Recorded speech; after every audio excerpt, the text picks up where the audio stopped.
Hi hello, বাড়িতে বানানো গরম গরম জিলিপি খাবে? রথযাত্রা তো চলেই এসেছে, আর কি করে বাড়িতে এরকম দারুণ স্বাদের জিলিপি তৈরি করবে সেটাই আজকে তোমাদের সাথে শেয়ার করে নেব।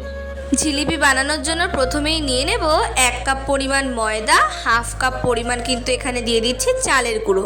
এবার এতে দেবো স্বাদের ব্যালেন্স আনার জন্য 1 চিমটে লবণ, আর কিছুটা আমি এখানে অর্গানিক ফুড কালার নিয়েছি।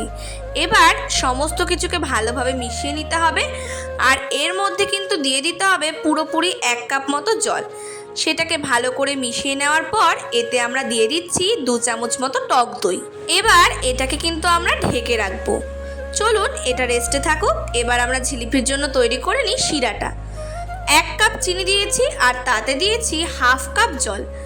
এবার এটাকে ভালো করে মিশিয়ে নিচ্ছি, আর এতেও দিয়ে দিচ্ছি একটুখানি অর্গানিক ফুড কালার। এবার সব কিছুকে ভালো করে মিশিয়ে 1 চামচ ঘি দেব, আর আঠালো হয়ে গেলে এটাকে কিন্তু আমরা নামিয়ে নিচ্ছি। জিলিপি তৈরির জন্য ব্যাটারটা খুব পাতলাও হয় না, খুব ঘনও হয় না।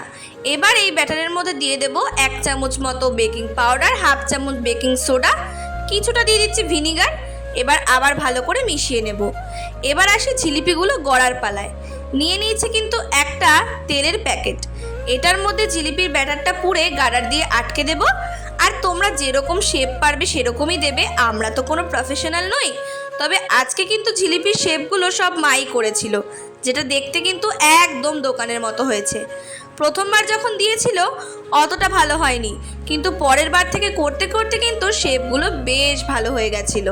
এইভাবেই হালকা কড়া করে মুচমুচে করে নামিয়ে নেওয়ার পর শিরাটার মধ্যে কিন্তু এগুলোকে আমরা গরম অবস্থাতে দিয়ে দিচ্ছি। এবার এই শিরাতে এটাকে রেখে দেওয়া যাবে না, শিরার মধ্যে চুবিয়েই এটাকে কিন্তু তুলে নিতে হবে। আর ঠান্ডা করে খাও আমাদের জিলিপি, বা গরম গরমও কিন্তু এই জিলিপির স্বাদ তোমরা নিতে পারো।